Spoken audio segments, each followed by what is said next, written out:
Bienvenue aux Enflammés, une émission qui présente des artistes originaires de la Beauce, en parole et en musique, devant public, depuis la salle Alphonse Desjardins du Cégep Beauce-Appalaches. Laissons Jean-François Bernatchez, idéateur des Enflammés, nous dire qui, aujourd'hui, va nous faire vibrer.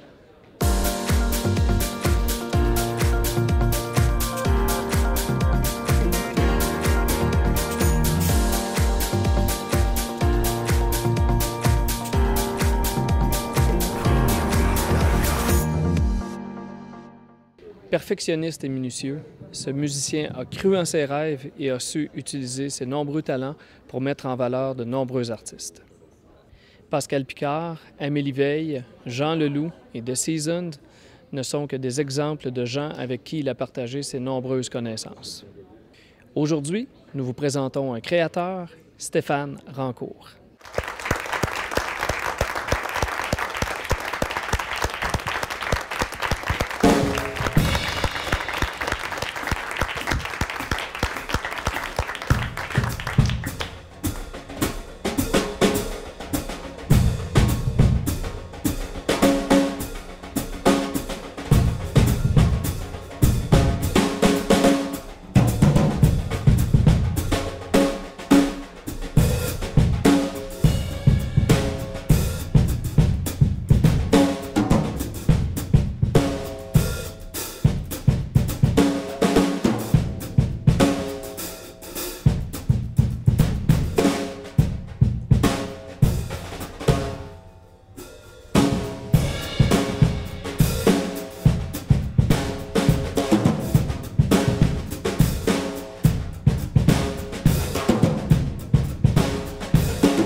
Né en mai 1969 à Saint-Georges, d'un père enseignant et directeur de chorale et d'une mère secrétaire, son enfance a baigné dans la musique.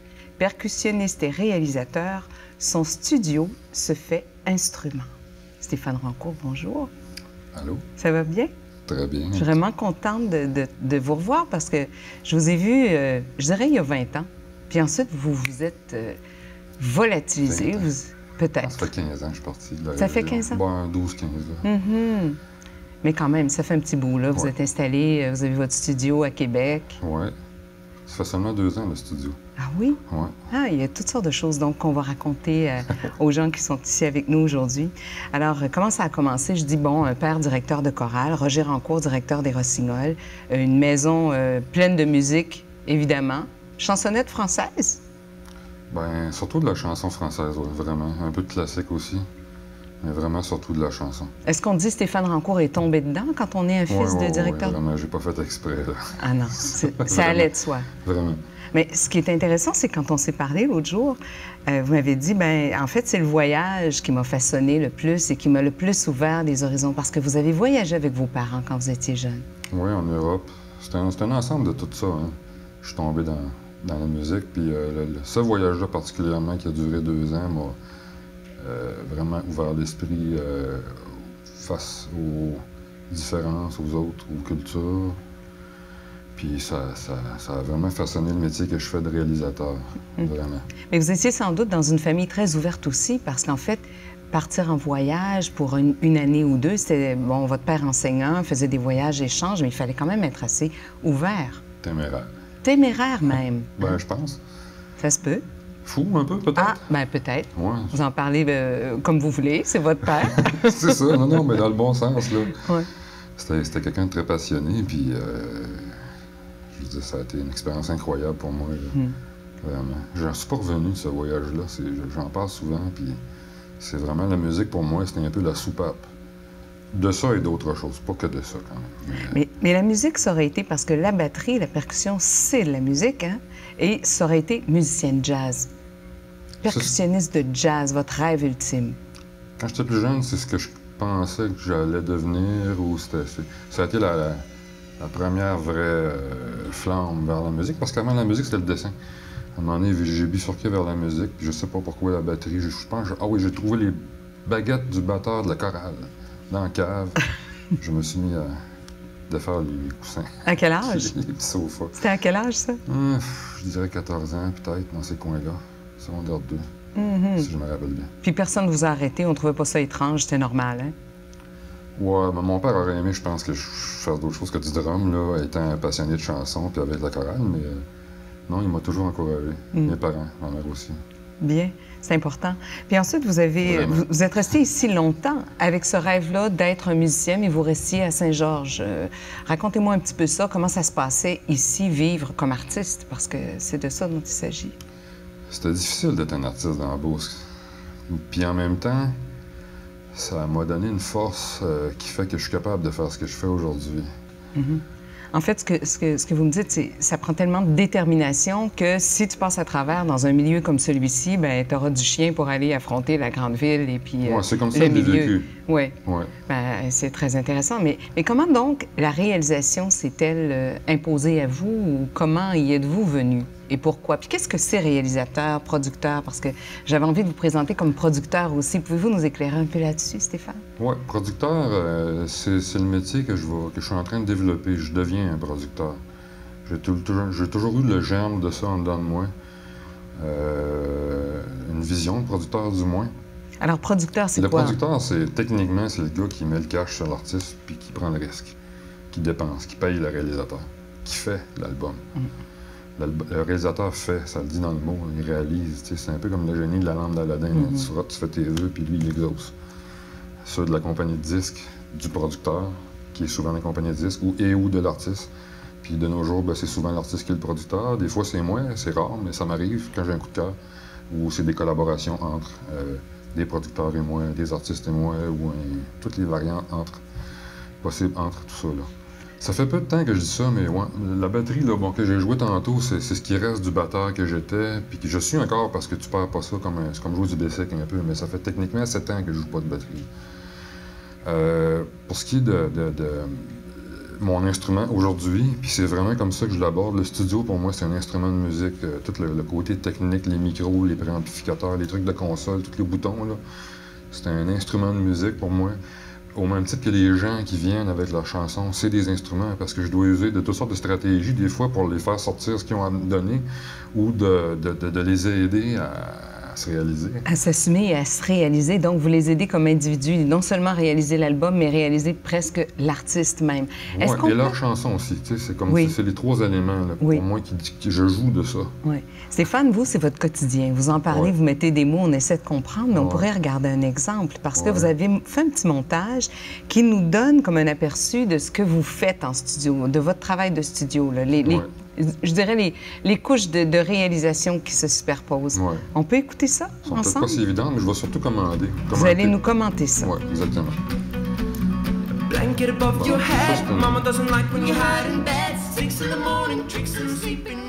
Ça, c'est un produit fini? Non, ça, c'est une maquette. C'est juste guitare-voix d'une chanson en processus d'écriture. Le texte n'est pas fini, il n'y avait pas d'arrangement de fait, c'est 2 guitares, 2 voix. C'est la version brute de la chanson.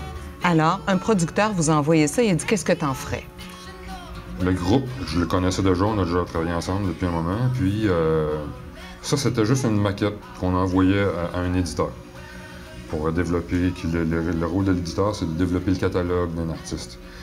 L'étape suivante, on peut peut-être y passer, mais c'est que on fait de l'expérimentation, de l'exploration. Je vois avec l'artiste sa vision de la chanson. Faut aussi avoir une vision de sa carrière, tu sais, à quoi est-ce qu'elle est destinée aussi, cette chanson-là? Oui, est-ce qu'il veut tourner à la radio ou s'il veut être aimé un peu dans la bande, un peu de manière marginale? Qu'est-ce qu'il veut faire? Bien, comme dans leur cas, eux autres, c'est un mélange des deux. Ils veulent jouer à la radio, mais ils aiment ça avoir un petit twist. Ils essaient de trouver un truc, là, puis c'est dur de réinventer la roue sans le faire. C'est un peu ça, là. Fait il y a tout un processus là, de par étapes, tu sais, comme...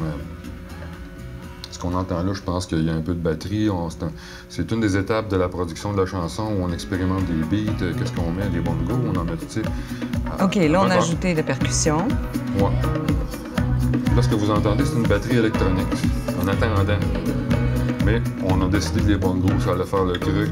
Puis là, il y a des arrangements de guitare aussi que vous entendez là, qui sont une pré-production. Ça a été comme, je sais pas, une journée d'expérimentation, peut-être 5-6 heures, de toutes sortes d'idées, puis on va dans le détail.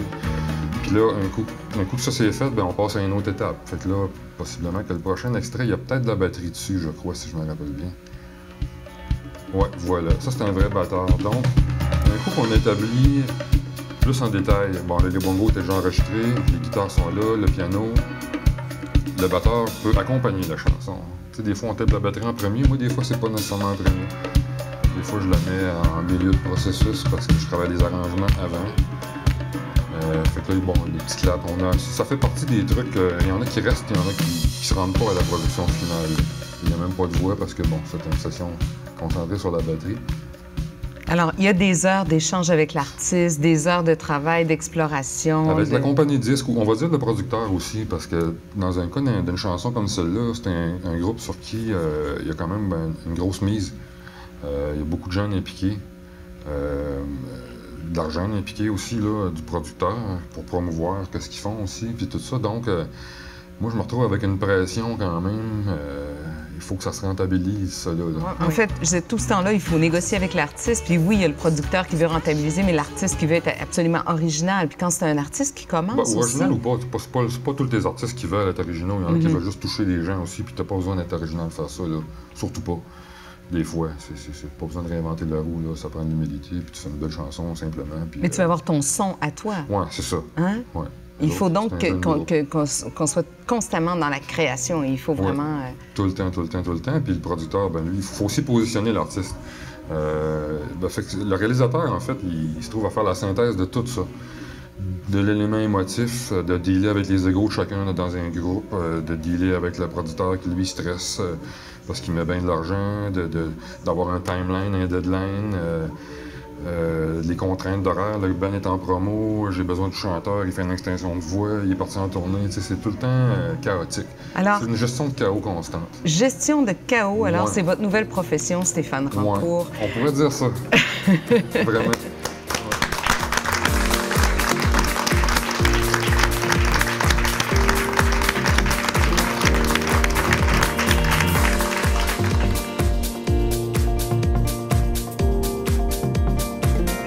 Je voyais pas ça comme un grand... c'est plein d'étapes comme ça. Moi, pour moi, tu fais une tourne, tu as produit, mais on apprend que il y a beaucoup d'étapes. J'ai vraiment appris beaucoup sur le travail d'un réalisateur, puis il y a la passion qu'il faut peut-être pour faire le métier aussi, là. On a vraiment découvert beaucoup de choses. C'est ça qu'il voulait faire dans la vie, la musique, puis on l'appuyait ou pas, ou, en tout cas, c'est ça. Il y avait à peu près 15-16 ans, moi, je dis, qu'il a décidé à ce moment-là, qu'on l'a laissé aller, hein.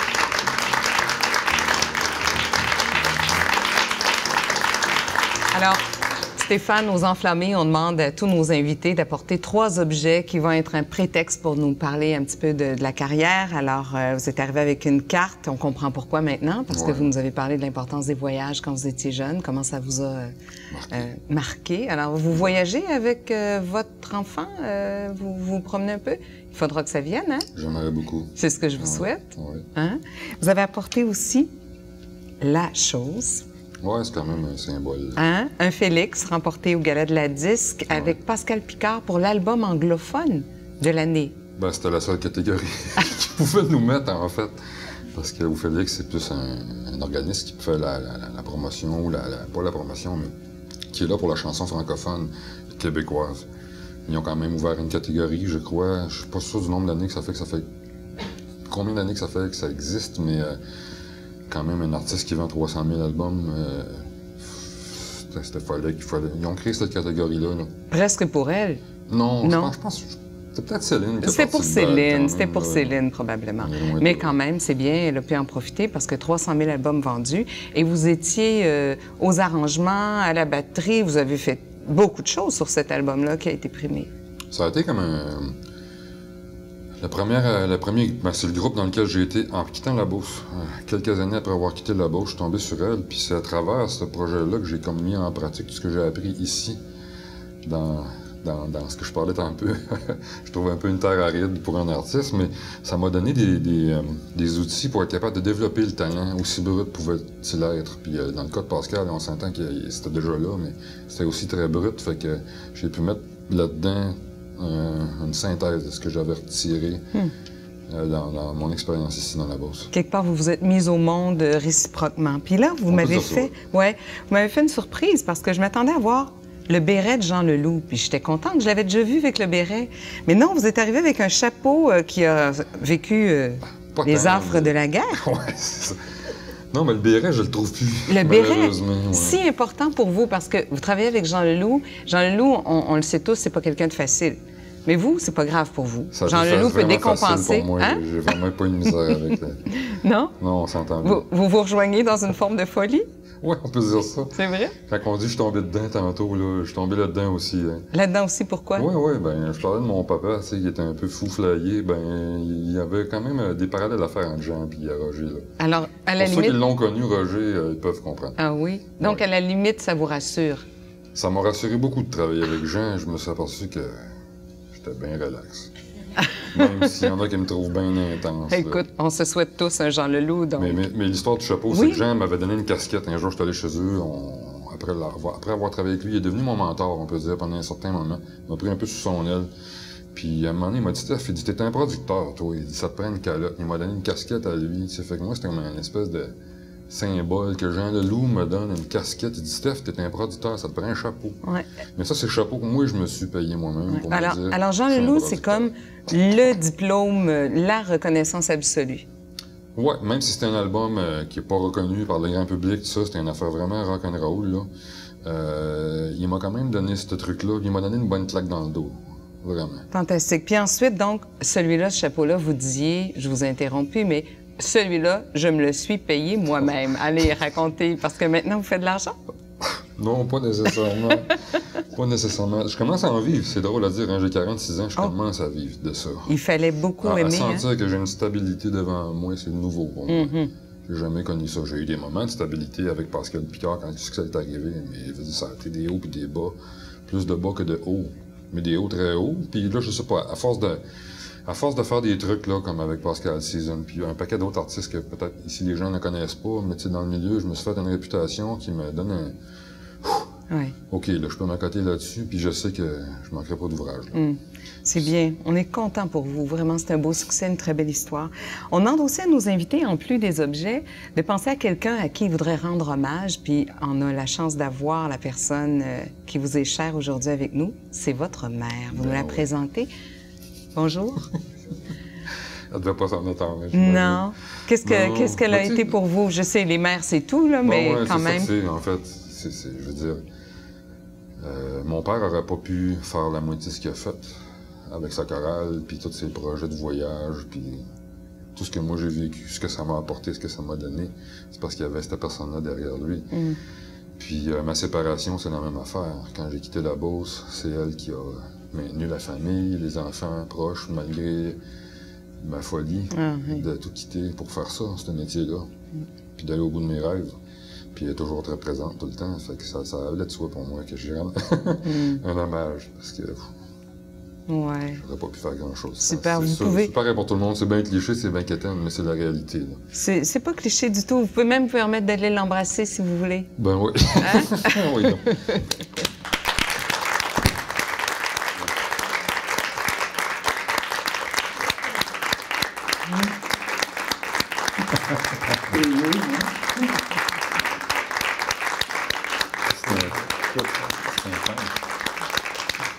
Le micro fonctionne encore? Oui, le micro fonctionne. OK, la force que j'ai. Oui. La force ou la faiblesse, je sais pas, d'être un artiste des fois, c'est aussi une faiblesse. Là. Mais la force que ça prend pour faire ce métier-là, qui est vraiment... Il faut être fouette là, pour faire ça dans la vie, pour dire « OK, je continue malgré toutes les embûches ». Ben, je veux dire, elle me provient de ma mère. Ben, c'est pas rien, c'est tout un héritage. Puis de la Beauce aussi, hein. Et de la Beauce aussi, parce que le côté oui. entrepreneur, il reste que ça transparaît dans votre carrière, Ouais. dans votre parcours. Oui. Stéphane, il y a quelqu'un qui veut aussi parler de vous, parce que vous avez rendu hommage à votre mère, mais ici aujourd'hui, il y a un de vos amis très cher, probablement quelqu'un qui vous a beaucoup inspiré aussi. Vraiment. C'est un artiste de chez nous qu'on connaît pas beaucoup. Il va peut-être être assis à votre place prochainement. Il y aura sa place ici. Il aussi. vit à Saint-Séverin-de-Beauce, c'est Monsieur Van Deloré. Van Deloré. Alors,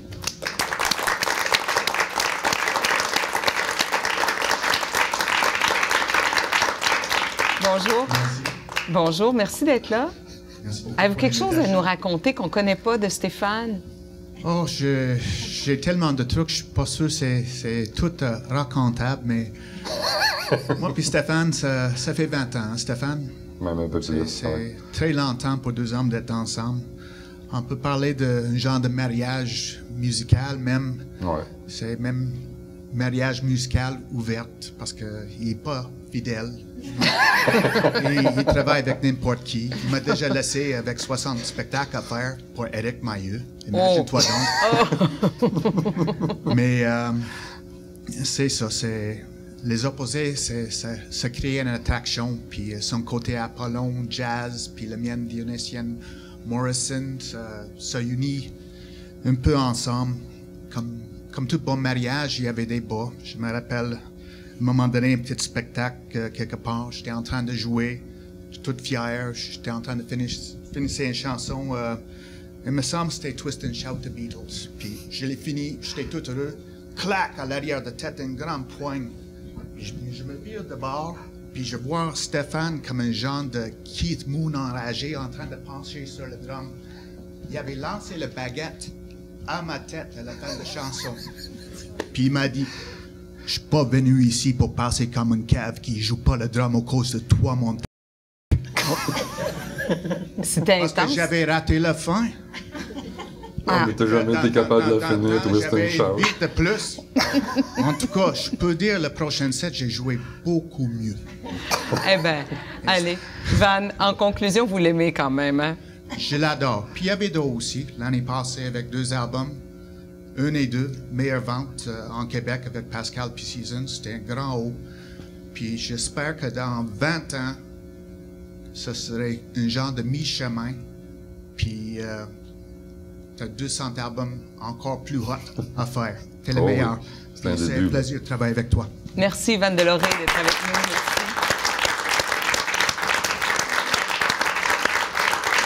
Alors, Je sais pas s'il y avait que ça. Là. c'est toute une pièce d'anthologie, ça, je pense, Stéphane. Mais quand même, il a raison, vous avez travaillé avec énormément d'artistes. Et puis, d'ailleurs, comme dans un montage musical qui va nous donner un aperçu de votre grande carrière... Grande carrière, je dirais vraiment pas ça, sérieusement. Là. Non? Sincèrement. Non, j'ai pas une grande carrière. Pour moi, ma carrière commence.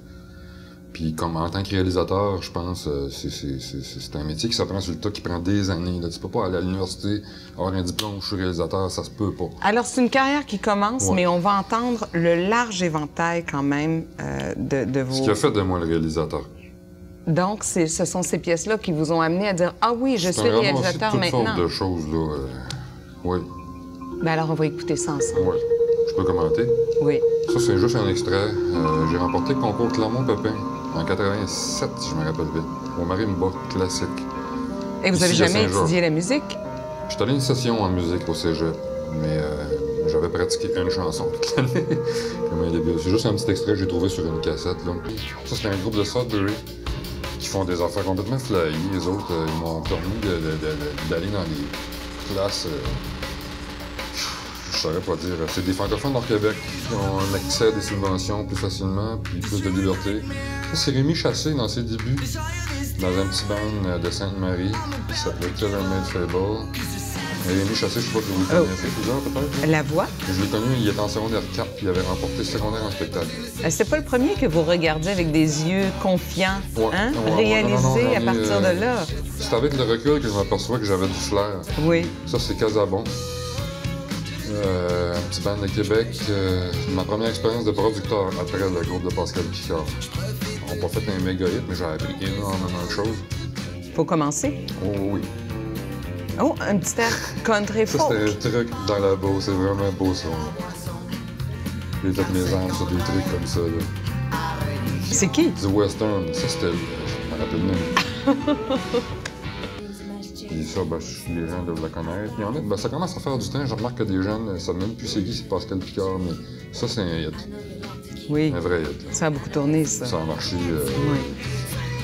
Ça, c'est le côté rock de Pascal, que des fois, les gens connaissent moins. Ah oui, c'est vrai, c'est surprenant. Son rock and roll avec elle aussi là-dedans. Puis elle avait du chien au ventre, hein? Elle avait comme une rage de vivre que moi j'avais en partant d'ici. Beaucoup de déceptions, beaucoup d'amertume. J'étais dépressif, puis je trouvais ça dur. Puis quand je l'ai connue, j'ai comme sorti ce que j'avais dans le ventre. Mais c'était elle, la voix. Mais c'était un peu comme... J'étais pas l'artiste, mais je l'étais. T'sais. À travers elle. Ouais. Puis ça, cette chanson-là, c'est une très belle chanson de Pascal. C'est pas un étrazo de ça, mais c'est une petite perle. Des fois, sur les albums, les gens devraient se donner la peine d'écouter des albums au complet que juste le signe de la radio. La beauté de la face B. Je m'efforce de faire des disques. Je suis old school encore. Ça, c'est le plus gros hit radio que j'ai fait. C'est une reprise d'Amélie Veil. Oui. Mais c'est une chanson qui avait déjà fait ses preuves, mais je l'ai remis à la sauce du jour, un peu comme faire une robe ajustée au moindre couture d'une personne. Si j'étais un couturier, d'une femme, j'ai fait cette chanson-là dans un son pour elle, puis ça a marché. Ça, c'est Jean Leloup. Je joue de la batterie là-dessus avec Jean Leloup. Je parlais d'un projet rock'n'roll tantôt, là. C'était rock'n'roll. Stéphane, merci pour ce montage-là. Quand même, il y a toute une recherche. Hein, c'est une grande carrière, je le répète. Non, c'est pas une grande carrière. Une longue petite carrière, donc. Un début de carrière. Ça, c'était le wrap-up du passé. Ma carrière commence. C'est vraiment comme ça que je le vois. Bien, ça, c'est très intéressant parce que j'allais vous demander où est-ce qu'on s'en va avec tout ça, Stéphane. C'est le début d'une carrière. Vous voulez être davantage producteur. Qu'est-ce qu'on doit imaginer pour vous? Je tiens pas à être producteur comme je pensais pas d'être réalisateur. Ça s'impose pour moi. Je sais pas jusqu'où je vais me rendre là-dedans, mais c'est pour être un producteur, c'est juste que quand je vois un artiste, j'ai une vision. Le passé, les expériences, les succès m'ont fait réaliser que j'avais du flair, puis que j'avais une vision qui tenait la route. Et avec le public, et avec l'industrie, et avec l'artistique. J'essaie de... Je suis pas capable de faire du boom-boom vraiment quétaine, commercial, c'est pas ça en moi. J'essaie de faire des trucs à mi-chemin. Puis le producteur, c'est comme le métier qui va venir soutenir l'artiste que je suis en tant que réalisateur, puis j'espère mieux soutenir encore les artistes que je découvre. Parce que vous dites, moi j'aurais aimé ça, peut-être j'aurais quitté la Beauce un peu plus tôt, j'aurais aimé avoir un mentor, puis vous avez toujours été le mentor de quelqu'un. Ouais. Puis en fait, c'est ce que vous êtes, puis dans l'âme aussi, le mentor de ces artistes-là que vous voulez voir éclore, puis vous travaillez avec eux. J'éclore à travers eux, hein. C'est ça, je suis une pissoute, moi, qui se cache en arrière des autres. J'étais un hyper timide nerd renfermé, fait que ça me prend un chanteur en avant ou quelqu'un qui a des couilles pour y aller, tu sais. Je suis comme... Ouais. Stéphane, qu'est-ce que vous diriez justement aux jeunes qui nous écoutent? Il y en a ici avec nous aujourd'hui dans l'assistance. S'ils veulent devenir des artistes, qu'est-ce que vous leur diriez en quelques secondes? On devient pas un artiste. On est un artiste, puis on assume d'être un artiste. On fait le choix d'en vivre ou pas, tu sais, d'en faire un métier ou pas. Il y a une nuance, là. Il y a des artistes qui sont artistes, qui pratiquent même pas d'art, qui ont ça dans leur façon d'être. Puis t'as des gens qui se pensent artistes, puis qui le sont pas du tout, qui sont des imposteurs. En tout cas, ça, c'est mon avis. Oui. Mais alors, vous diriez, si tu sens que c'est ça dans tes tripes, go, vas-y, puis trouve-toi un bon réalisateur. Oui, vraiment. Le meilleur conseil que je peux donner, c'est qu'accourir vers quelqu'un qui a de l'expérience, qui a du métier. J'aurais aimé rencontrer Jean Leloup, il y a 15-20 ans peut-être, ou quelque chose comme ça. Mais ça peut faire une énorme différence. Stéphane, merci beaucoup. Vous êtes à la bonne place. Merci d'avoir passé ce temps-là avec Les Enflammés. Merci à vous.